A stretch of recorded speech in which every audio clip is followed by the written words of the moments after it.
بسم الله والصلاة والسلام على رسول الله وعلى آله وأصحابه وله وبعد. السلام عليكم ورحمة الله وبركاته.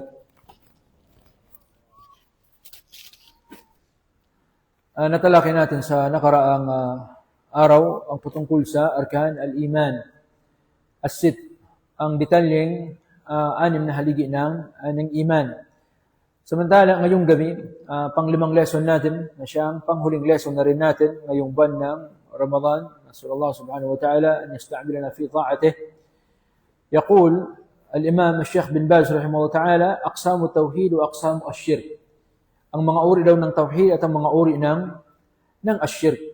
يقول رحمه الله تعالى: بيان أقسام التوحيد وهي ثلاثة. Ang tauhid, sabi niya, ay tatlo ang kanyang mga uri. Ang una, tauhid al-rububiyyah, at pangalawa naman ay tauhid al-uluhiyyah, at pangatlo naman ay tauhid al-asma' wa sifat. At bawat isa ay binigyan niya ng kahulugan. يقول: أما توحيد الربوبية فهو الإيمان بأن الله سبحانه الخالق لكل شيء والمتصرف في كل شيء لا شريك له. Samantalang sabi niya, ang kahulugan ng Tauhid al-Rububiyyah, ito ang paniniwala ng Allah subhanahu wa ta'ala na siya ang tagapaglikha ng lahat. Al-Khaliq likulli shay', siya ang lumikha ng lahat. Wal-Mutasarrif fi kulli shay', at siya ang nangangasiwa sa lahat. Yani siya ang kumukontrol sa lahat. La sharika lahu fi dhalik. At sa lahat ng mga ito ay walang katambalang Allah subhanahu wa ta'ala, wala siyang kasama. Wala siyang kasamang tagapaglikha at wala siyang kasama sa nangangasiwa sa lahat ng kanyang mga nilalang. At yan ang kahulugan ng Tauhid ar-Rububiyyah. So nang dahil dito, ang maniwala ang isang tao ng Allah ta'ala siya ang tagapaglikha, siya ang tagatustos ng lahat, siya ang nangangasiwa sa lahat, ito ay saklaw ng Tauhid ar-Rububiyyah. Pangalo naman ay Tauhid al-Uluhiyyah. فهو الإيمان بأن الله سبحانه هو المعبود بحق لا شريك له. Ang Tauhid al-Uluhiyyah naman, ito ang paniniwala ng Allah subhanahu wa ta'ala na siya ang karapat-dapat lamang sa balahin.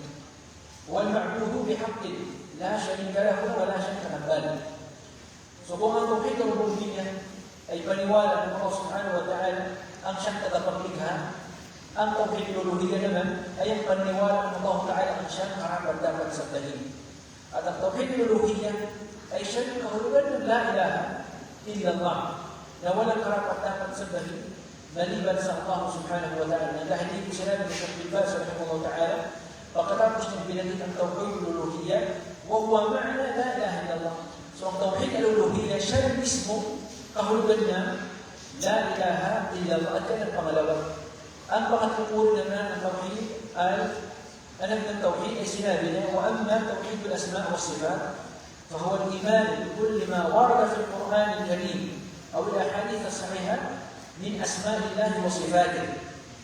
Ang Tauhid al-asma' wa sifat, ito sabi niya ang paniniwala sa lahat ng mga nabanggit sa Quran al-Karim, uli ka naman sa sunnah ng Rasul sallallahu alaihi wasallam na sahih, una authentic, min asma'illahi wa sifatih, mula sa mga pangalan ng Allah Ta'ala, mula sa mga katangian ng Allah Ta'ala. So, lahat ng mga pangalan ng Allah Ta'ala na nabanggit sa Quran al-Karim, una nabanggit ng Rasul sallallahu alaihi wasallam ay dapat natin paniwalaan. Lahat din ng katangian ng Allah subhanahu wa ta'ala na binanggit niya sa Quran al-Karim o binanggit ng Rasul sallallahu alaihi wasallam sa kanyang hadith ay dapat natin paniwalaan. At yan ang aqida ng Ahlus Sunnah wal Jama'ah. Kilalanin natin ang Allah subhanahu wa ta'ala katulad ng kanyang pagpapakilala sa kanyang sarili nang walang paghahambing sa kanyang mga nilikha. Taliwas sa aqida ng mga Asy'ariyah halimbawa na kabilang sa kanila pinapaniwalaan na kapag ka daw naniwala ka sa lahat ng mga katangian ng Allah subhanahu wa ta'ala at lahat ng kanyang mga pangalan sa Quran al-Karim ay katotohanan daw ay para mong hinambing ang Allah ta'ala sa kanyang mga nilikha. Ini pagmasdan. Kung naniwala ka daw sa lahat ng mga sifat o katangian ng Allah, ito ang kanilang paniwala. At paniwalaan mo daw ang lahat ng mga pangalan ng Allah ta'ala sa Quran al-Karim ay para mo daw na hinahambing ang Allah ta'ala sa kanyang mga nilalang. At yan ay hindi kabilang sa aqida ng Ahlus Sunnah wal Jama'ah. Yan ay ligaw na aqida. Yani paano mangyari na Actually, yung ganong paniniwala itself ay contradict sa kanyang pinapaniwalaan. Paano mo sabihin na ang paniniwala sa lahat ng pangalan at makatangian ng Allah subhanahu wa ta'ala sa Quranul Karim ay nangangahulugan na para mong hinahambing ang Allah subhanahu wa ta'ala sa kanyang mga nilikha. Wajhut ta'arud, paano naging contradiction? Nang dahil sa maging sila kinikilala nila ang pangalan ng Allah subhanahu wa ta'ala at mga katangian ng Allah ta'ala sa ganong argument, ganun pa man sa kanilang paniwala, kung tatanggapin mo daw ang lahat ng mga pangalan at mga katangian ng Allah ta'ala sa Quran al-Karim, ay lumalabas na hinahambing mo daw ang Allah ta'ala sa kanyang mga nilikha. At sino nagsabi na kapag naniniwala tayo sa mga pangalan at mga katangian ng Allah ta'ala na hinahambing natin sa kanyang mga nilikha, kapag naniniwala ka sa anumang katangian ng Allah at anumang pangalan ng Allah subhanahu wa ta'ala na kanyang nabanggit sa Quran al-Karim, una nabanggit ng Rasul sallallahu alaihi wasallam sa kanyang sunnah, wala itong bahid at wala itong halong panghahambing sa kanyang mga nilikha.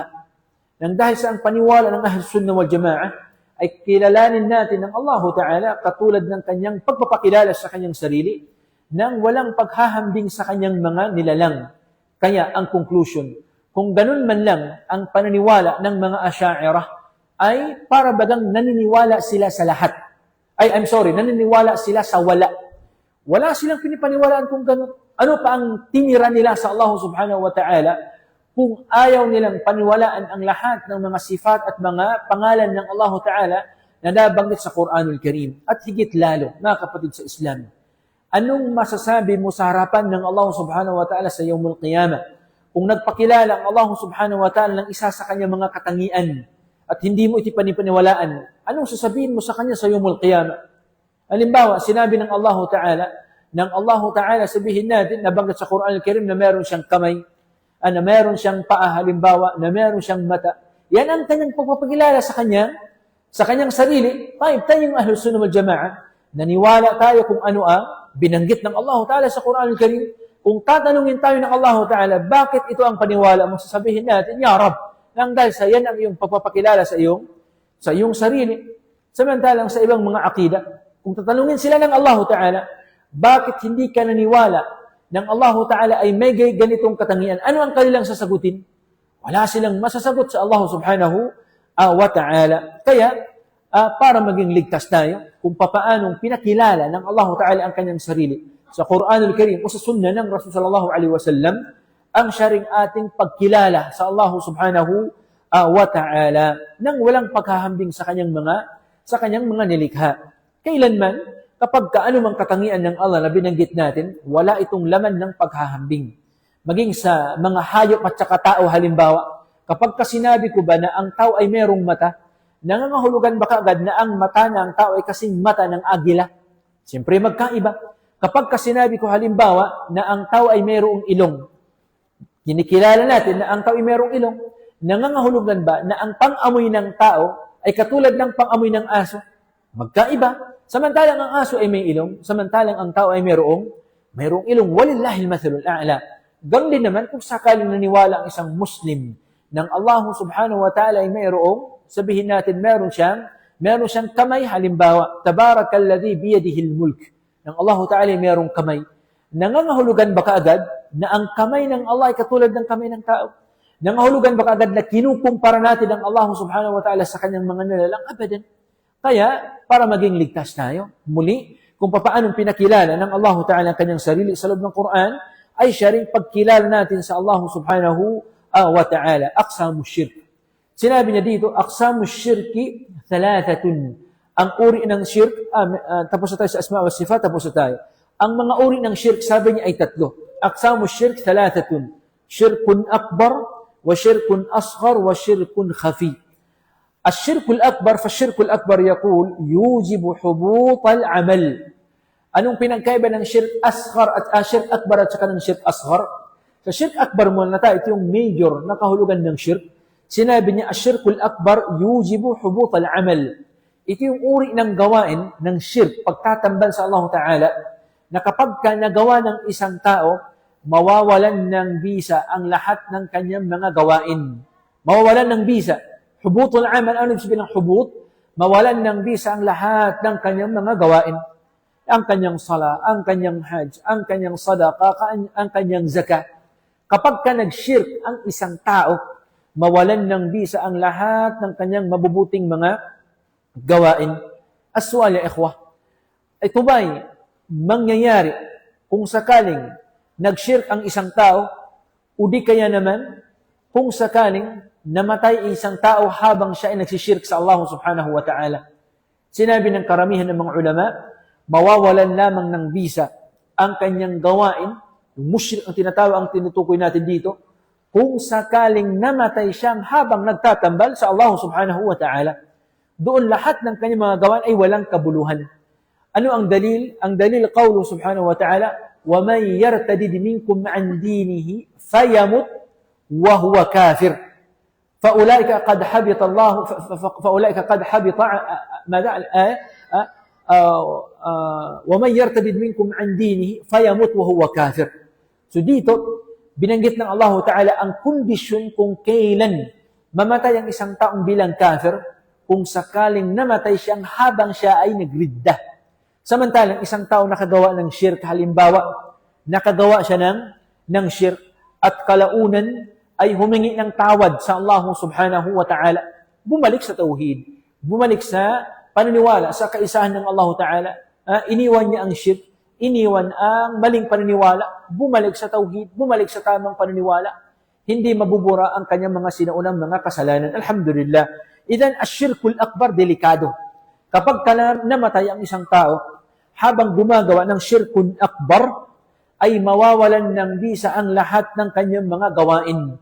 Ngayon, subhanallah, bagabat na sa mundo na tayo ng social media, baka akalain natin na walang ginagawang shirk akbar sa panahon natin ngayon. Dahil nga, ayun, nasa mundo na ng social media, nararating na ng da'wah, yung mga kabundukan, yung mga karagatan, yung mga isla. Pero alam ba ninyo na hanggang ngayon, talamak pa rin sa ilang mga lugar, sa mga masukal na lugar, sa mga malalayong lugar, ang gawaing shirk akbar. Sa ibang mga isla, hanggang ngayon, nagtatawaf pa rin sila sa libingan. Sa ibang mga lugar hanggang ngayon, humihingi pa rin ng tulong sa jinn. Sa kabila ng ang dami na ng mga ulama, ang dami na ng mga student of knowledge, katulad ninyo, sa kabila ng meron na tayong social media, dito napapatunayan na kulang pa rin itong da'wa natin. Kulang pa rin itong da'wa natin, ya ikhwa. Gaano man katyaga ang ating mga du'at, ang ating mga masyayikh sa pagda'wa, ay kulang pa rin. Ang palatandaan niyan ay marami pa rin ang minamaliit ang syirkun akbar. Tama? Marami pa rin ang gumagawa nito, samantalang nasa mundo na tayo ng ang kaalaman ngayon ay abot kamay na lamang. Tayyib. Yan ang unang kahulugan ng syirkun akbar. Yujibu hubut al-amal. Pangalawa, wal khuluda fin nar liman mata alayhi. Pangalawa, ang taong namatay habang gumagawa ng syirkun akbar, siya ay manatili sa loob ng impyerno magpakailanman. Wala na siyang pag-asa na siya makakabalik pa sa paraiso o makapasok pa sa paraiso. Lakin bishar, sa kondisyon na namatay siyang habang gumagawa ng syirkun akbar.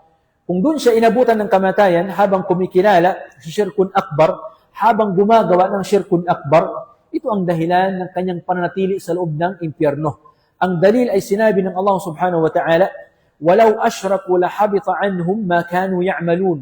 Dalil na ang tao kapag gumawa ng shirk ay buburahin ng Allah ang lahat ng kanyang kabutihan. وَلَوْ أَشْرَكُوا. Kung sakali man na sila ay nag-shirk, لَحَبِطَ عَنْهُمْ مَا كَانُوا يَعْمَلُونَ. Buburahin ng Allah ta'ala ang lahat ng kanilang mga gawain. Samantalang ang dalil naman na kapag ang isang tao ay gumawa ng shirk, ay manatili na sa loob ng impyerno, ay sinabi ng Allah subhanahu wa ta'ala, innahu may yushrik billahi faqad harrama Allahu alayhi al-jannah wa ma'wahu an-nar. Sino man ang nag-shirk sa Allah subhanahu wa ta'ala, ay katotohanan ipinagbawal sa kanya ng Allah ta'ala ang paraiso, at para sa kanya ay siya ay makapasok sa impyerno.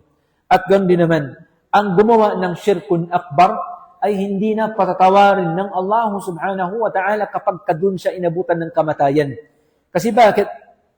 May mga kasalanan na napapatawad ng Allah Ta'ala kahit na hindi natin hiningan ng kapatawaran sa Yawmu al-Qiyamah.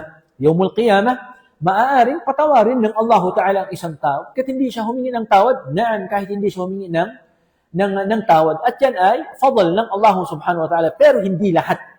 Hindi lahat. Kabilang dito yung hadith mula kay Abu Dharr o Ibn Umar radiyallahu ta'ala anhuma na kung saan sa Yawmul Qiyamah tatanungin ng Allah Subhanahu wa Ta'ala ang isang tao, ya fulan, aamilta kada wa kada, ikaw ba'y gumawa ng ganitong gawain, ng ganitong gawain? Fayu'arrifuhu amalahu, yani ipapakilala ng Allah Subhanahu wa Ta'ala sa kanya ang lahat ng kanyang mga ginawa dito sa mundo. Fayaqulu, na'am ya Rabb. Aaminin ng isang tao ng ganitong gawain, sa ganitong araw, sa ganitong lugar ay kanyang ginawa. Ganun pa man, mabibigla kayo. Sasabihin ng Allah Subhanahu wa Ta'ala, وَقَدْ سَتَرْتُهَا عَلَيْكَ فِي الدُّنْيَا أَمَا وَقَدْ سَتَرْتُهَا عَلَيْكَ فِي الدُّنْيَا فَقَدْ غَفَرْتُهَا لَكَ الْيَوْمِ. Ibig sabihin, katotohanan, pinagtakpan na kita noon sa dunya. Yung kasalanan na iyong nagawa, hindi ba't pinagtakpan na kita sa dunya? Hindi ka pinahiya ng Allah Subhanahu wa Ta'ala kasalanan sa pagitan mo at saka ng Allah Ta'ala. وَقَدْ غَفَرْتُهَا لَكَ الْيَوْمِ. Samantalang ngayon, yani sa huling araw, ay pinatawad na kita. Maliban sa syirkun akbar. Sa syirkun akbar, kailangan bago siya namatay, hingi muna siya ng kapatawaran. Kung hindi siya humingi ng kapatawaran, ay wala na siyang kapatawaran pa sa Yawmul Qiyamah. Wala na siyang kapatawaran sa Yawmul Qiyamah.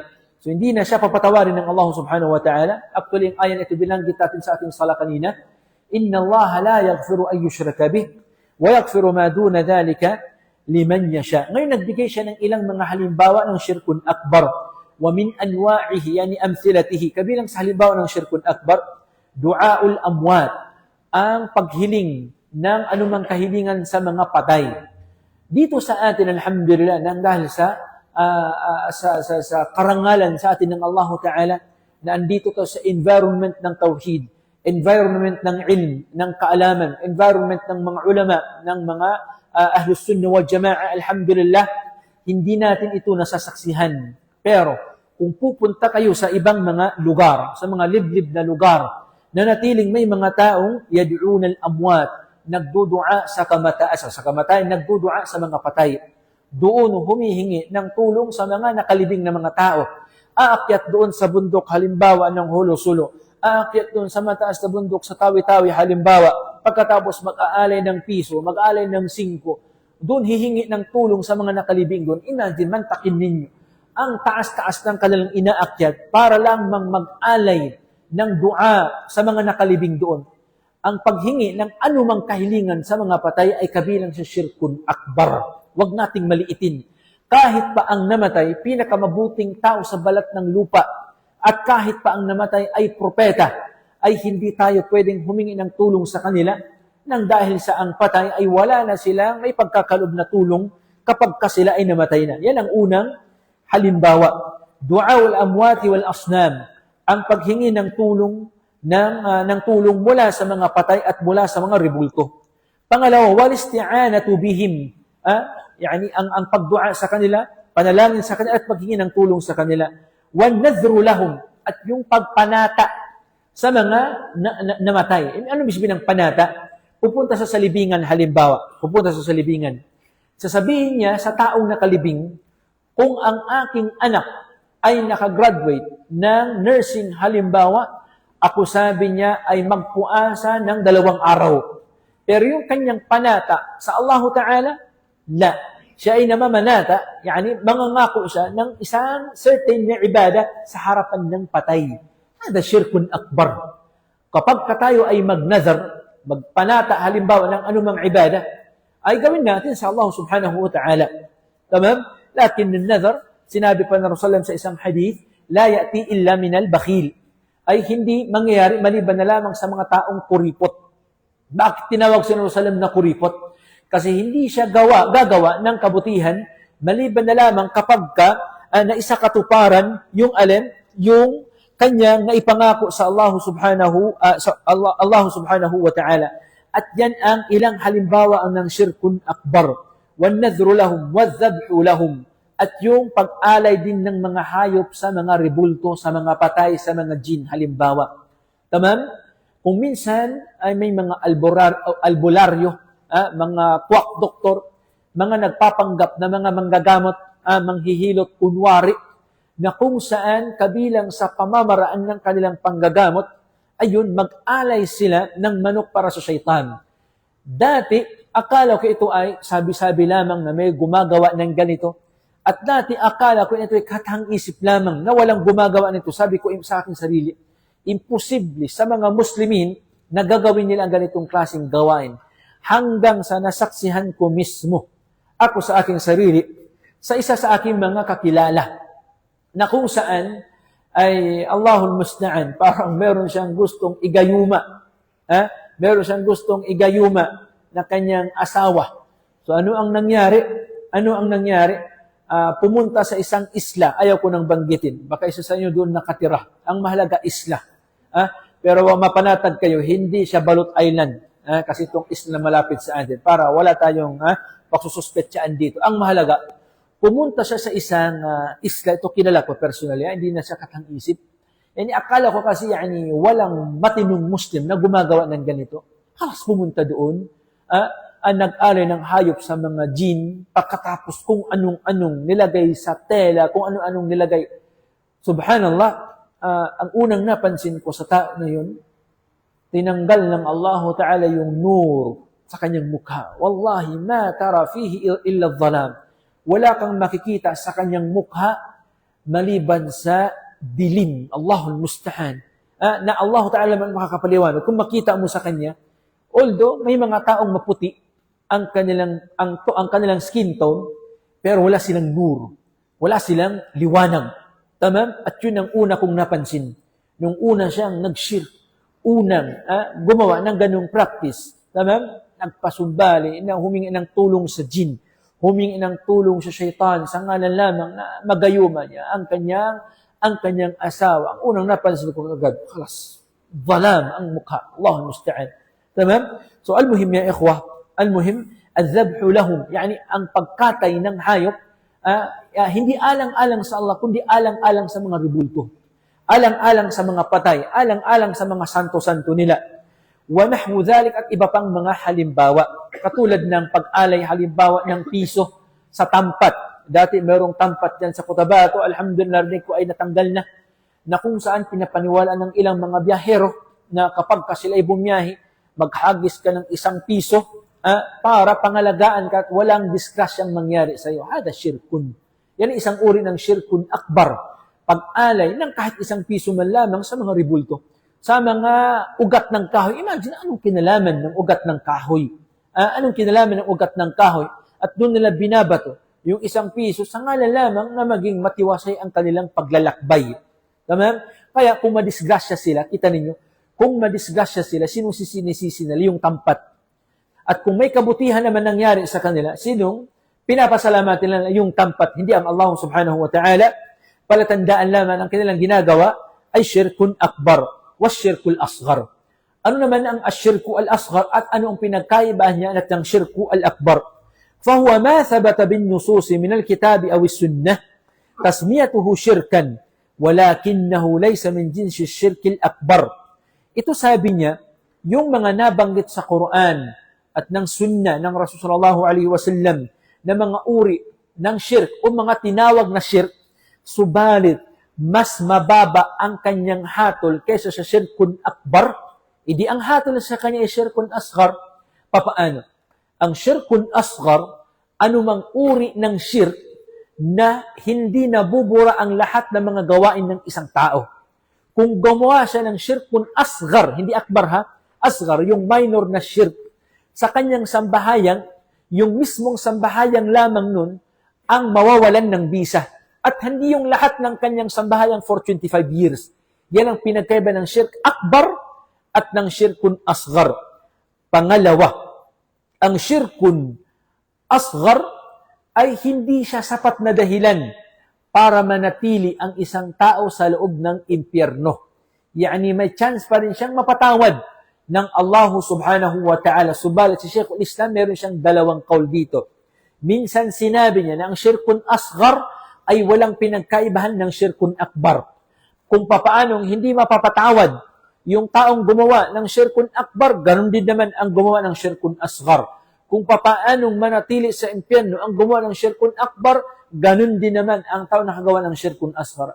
Yan ay isa sa mga akwal ni Sheikhul Islam Ibn Taymiyyah rahimahullahu ta'ala. At yan din ang pinagkaibahan ng syirk akbar at saka ng asghar. So ang syirk asghar, nang dahil dito, ang syirk asghar, yani may pag-asa pang mapatawad siya ng Allah Ta'ala. At ang syirkun asghar, ito yung kasalanan, gawaing syirk na hindi sapat na dahilan para manatili sa loob ng impyerno ang isang tao. Pero nanatiling ang syirk ay syirk pa rin. Ngayon, ano ang halimbawa ng syirkun asghar? Maliit na uri ng syirk. Sinabi niya karriya, katulad ng pagpapakitang tao. Gagawa ng isang gawain, hindi niya hangad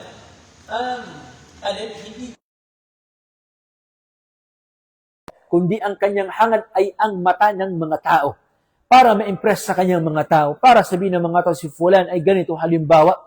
So kung sakaling ang isang tao ay sa kanyang pagsala, nahaluan ng riya, at ang riya na itong hatol sa kanyang syirkun asghar, hindi naman siya syirkun akbar. Palatandaan niyan, hindi niya naman sinamba yung mga tao, kundi sinamba niya ang Allah Ta'ala, kundi ang hangad niya lamang ay makita siya ng mga tao. Kaya nga tinawag na riya.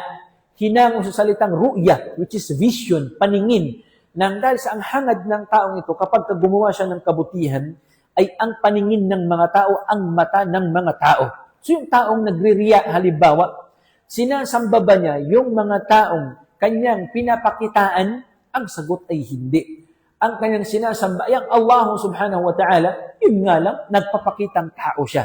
So syirkun asghar ang hatol dito. Number 2, pangalawang halimbawa ng syirkun asghar, wal halif bi ghairillah, at ang panunumpa sa iba pa maliban sa Allah.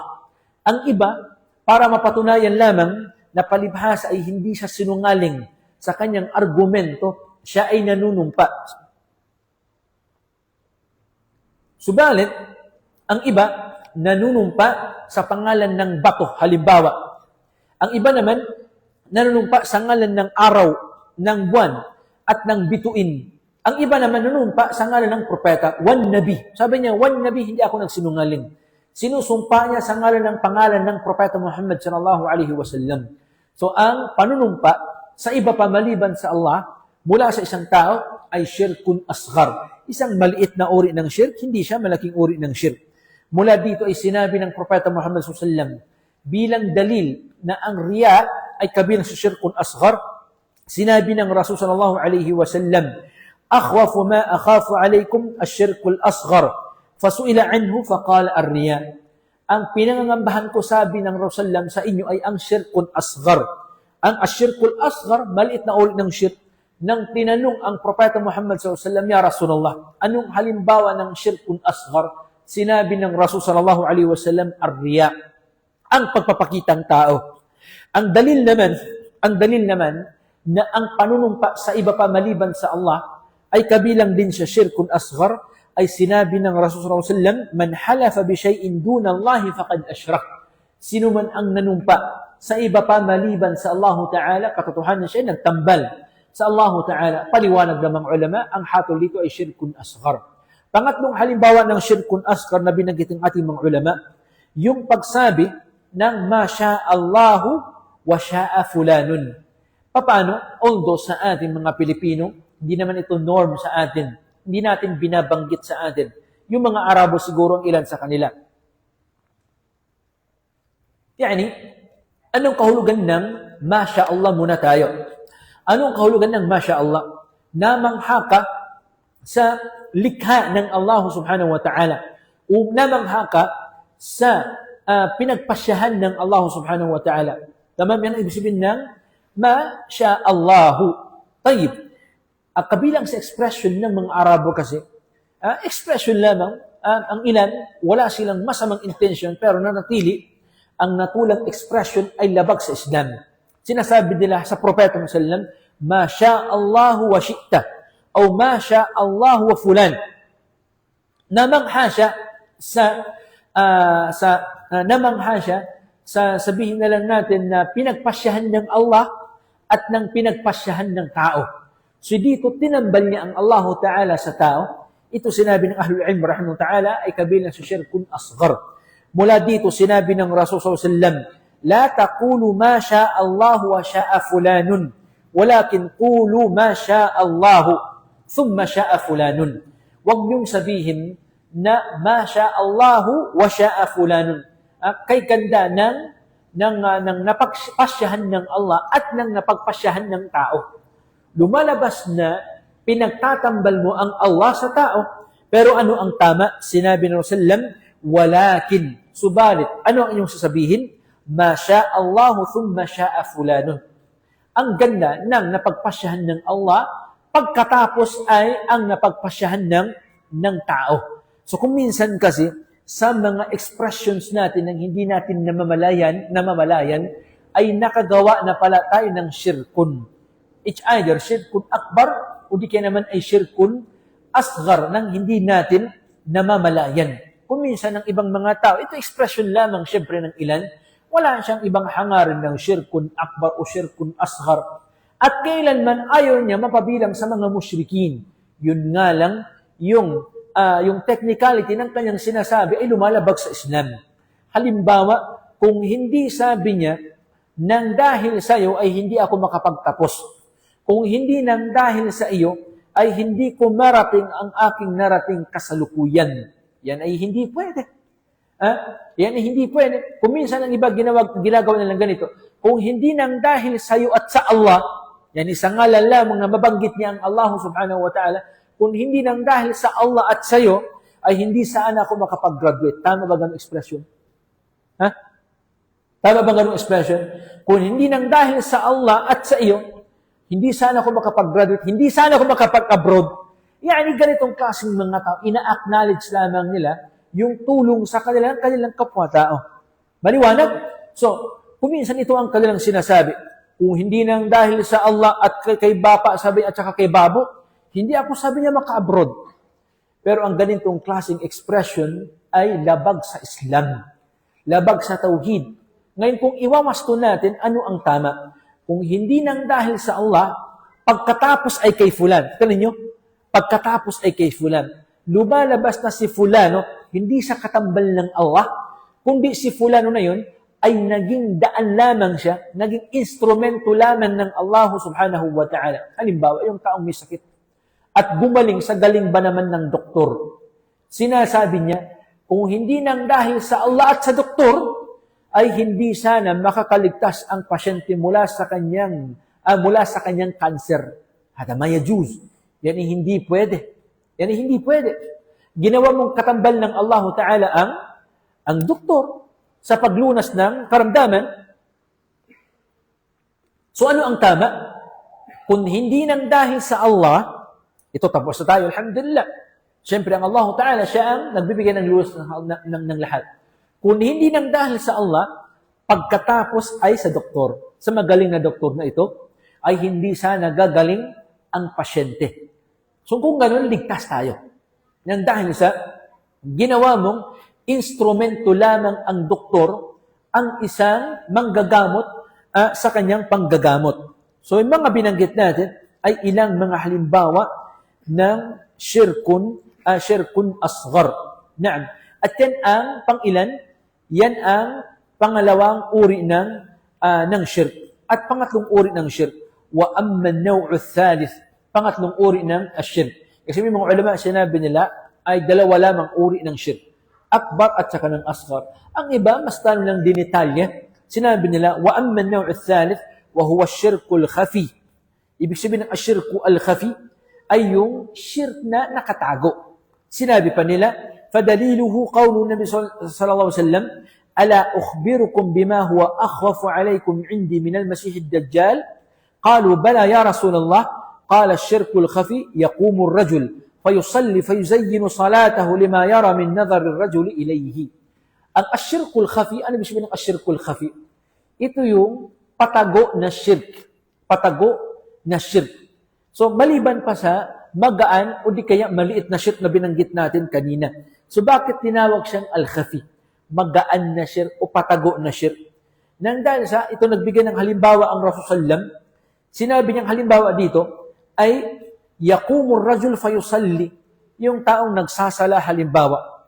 Sa kanyang pagsasala, fayuzayyinu salatahu, habang siya nagsasala, ay kanyang pinapaganda ang kanyang pagsambahayang, fayuzayyinu salatahu, lima yara min nadhari rajul ilayhi, nang dahil sa siya ay nai-impress mula sa paningin ng ibang tao sa kanya. Nang dahil ditong isang Muslim ay kailangan hindi siya patitinag. Magkaparehas ang may nakatingin na tao at walang nakatingin na tao sa kanya. Magkaparehas. Maraming dumalo sa kanya, walang dumalo sa kanya. Maraming nakatingin, walang nakatingin. Tamam, hindi magbabago ang kanyang niyya. Likay la ta'saw ala ma fatakum wa la tafrahu bima atakum. Naam, yan ang ibig sabihin ng syirkun khafi, na hindi na mamalayan ng isang tao, pinapaganda niya ang kanyang sambahayang nang dahil lamang sa presensya ng isang kilalang tao halimbawa. So, ganitong klaseng shirk kung minsan ay hindi halos na mamalayan ng isang tao. Kaya nga dapat labanan ng isang tao ang niyya. Sinabi ng mga salafus salih, rahimahumullahu ta'ala, ma jahadtu fi shay'in mujahadati fi niyyah. Fa innaha tanqalibu alayya. Wala ako, sabi niyang, nilabanan ng isang bagay na mas matindi pa kaysa sa aking pakikipaglaban sa aking niyya, sa aking intensyon. Fa innaha tataqallabu alayya. Nang dahil sa ang sarili kong intensyon, sabi niya, ay pumapalit-palit. Papalit-palit ika nga. Kaya sa isang tao, lalabanan niya palagi ang kanyang niyya. Kung minsan magbigay ka na ng sadaqah. Sa unang 100, yani lillahi ta'ala. Pangalawang 100, kung minsan nahahaluan na ng shirk. Again, tinatawag siyang shirkun khafi nang dahil sa hindi nararamdaman ng isang tao. Pero pagmasdan natin, ang mga sahaba, radiyallahu ta'ala anhum, papaano sila, o papaano na pinapangalagaan ang kanilang sarili mula sa kahit magaan na shirk man lamang. Kabilang dito, hadith ng Rasul sallallahu alaihi wasallam, nang nagtanong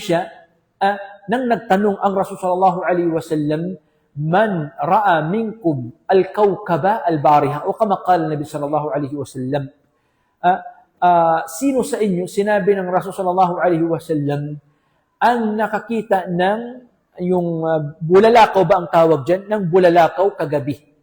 Tama? Sino sa inyo nakakita ng bulalakaw ba ang tawag sa kanya? Yung comet ng bulalakaw. Sino sa inyo nakakita ng bulalakaw kagabi? Comment. Siyempre, yung bulalakaw, sa gabi lamang siya visible. Lalo pat kapag kamalayo sa syudad. Napakagandang pagmasdan actually ng kalangitan. Tama? Taib, al-muhim. Tinanong ng Rasulullah, isa sa mga lalaki lamang ang nakataas ng kamay. Sabi niya, ana ya Rasulullah. Ako, sabi niya, Rasulullah, kagabi, hating gabi, nakita ako, sabi niya, ang bulalakaw. At sabay depensa sa kanyang sarili. Paano depensa sa kanyang sarili? Kailan, suppose, nakikita ang bulalakaw? Sa gabi. Ngayon, lalo pat, nung nagtanong ang Rasul sallallahu alaihi wasallam, walang nakasagot. Lumalabas na ang bulalakaw ay namataan sa hating gabi. Samantalang tulog na ang lahat. Kasi palatandaan yan, kung maaga saan nakita ang bulalakaw, marami saan nakakita sa kanya. Tama? Isang lalaki nagtaas ng kamay. Sabi niya, ano ya Rasulullah? Nakita ko, sabi niya, ang bulalakaw. Sabay depensa sa kanyang sarili. Ama wa inni qad ludirtu. Katotohanan niya, Rasulullah. Ang totoo niyan ay kinagat ako, sabi niya, ng scorpion. Siyempre, disyerto sa kanila. Qad ludirtu. Katotohanan niya, Rasulullah, ako, sabi niya, ay kinagat ng scorpion. Sual ya ikhwa. Anong kinalaman ng scorpion sa tanong ng Rasulullah sallallahu alaihi wasallam? Sige nga. Para lamang ito sa mga katulad din yung matalino. Tafaddal ya Ahmad. Mali. Iba na naman. Yalla Ahmad. Anong kinalaman ng scorpion?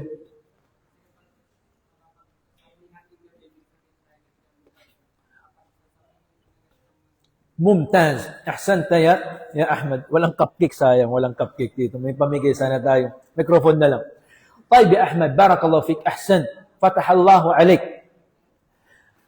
Sinabi ng mga ulama, rahimahullah ta'ala, kung bakit sabay depensa ang sahabi na ito sa kanyang sarili para hindi siya paghinalaan. Imagine, hindi paghinalaan ng masama, kundi paghinalaan ng kabutihan na hindi niya naman nagawa. Kasi sino ba naman ang gising sa hating gabi, maliban na lamang kung taong nagqiyamul layl, siguro nagpapanggap ka lamang, siguro nagqiyamul layl kagabi, kaya nakita mo ang bulalakaw, sabay depensa sa kanyang sarili. Ama wa inni kad bulightu ya Rasulullah. Katotohanan niya Rasulullah, ako ay nakagat lamang ng scorpion para hindi pa kakaisipin ng mga sahaba na ando doon na palibhasa ay nagqiyamul layl sa kagabi. Nang dahil sa Islam, hindi din pwede na tumanggap ka ng compliment mula sa ibang mga tao na hindi mo naman ginawa. Anong sinabi ng Allah subhanahu wa ta'ala? فَلَا تَحْسَبَنَّ الَّذِينَ يَفْرَحُونَ بِمَا أَتَوْا وَيُحِبُّونَ أَن يَفْرَحُوا بِمَا لَمْ يَفْعَلُوا. فَلَا تَحْسَبَنَّ الَّذِينَ يَفْرَحُونَ بِمَا أَتَوْا وَيُحِبُّونَ أَن يَفْرَحُوا بِمَا لَمْ يَفْعَلُوا. فَلَا تَحْسَبَنَّهُمْ بِمَفَازَةٍ مِنَ الْعَذَابِ. Kumbaga, sa magaan na kahulugan ng ayah, huwag mong akalain, ya Muhammad sallallahu alaihi wasallam, na makakaligtas mula sa parusa. Sinabi ng Allah subhanahu wa ta'ala, yung mga taong tumatanggap ng papuri, ng compliment, ika nga, sa mga bagay-bagay na hindi naman nila ginawa. Hindi naman nila ginawa. فَلَا تَحْسَبَنَّهُمْ بِمَفَازَةٍ مِنَ الْعَذَابِ. Tama? فَلَا تَحْسَبَنَّهُمْ بِمَفَازَةٍ مِنَ الْعَذَابِ. Kaya't huwag mong akalain na sila ay makakaligtas, sinabi ng Allah Ta'ala, mula sa parusa sa impyerno. Kaya, kung pinuri ka man halimbawa, o pinaghinalaan ka na gumawa ng kabutihan na hindi mo ginawa, depensahan mo kagad ang iyong sarili. Na hindi ko ginawa yan. Hindi ko ginawa. Anong problema ngayon? Kung inamin mo ang tama na hindi mo naman siya ginawa, yan ang dapat. Sa panahon natin ngayon, ang ibang mga tao, nag-aangkin ng mga bagay-bagay na hindi niya naman ginawa. Si Imam Ash-Shafi'i pagmasdan, nangarap si Imam Ash-Shafi'i rahimahullahu ta'ala na sana meron siyang nasabi na mga hatol, meron siyang nabitawan na mga hatol na hindi na ibabansag sa kanya. Na hindi na ibabansag sa kanya kay Imam Ash-Shafi'i rahimahullahu ta'ala. Kumbaga, ayaw niyang sabihin na qala Ash-Shafi'i. Nandaan sa ayaw niyang purihin ang kanyang sarili. So may mga tao na gumagawa ng shirk, pero patago, pero hindi halata. Pero ang mga sahaba, radiyallahu ta'ala, anhum, maging sa mabuting hinala, ay ayaw nilang tumanggap ng kahit mabuting hinala, samantalang, hindi naman nila, kung tutuusin ay, hindi naman nila nagawa.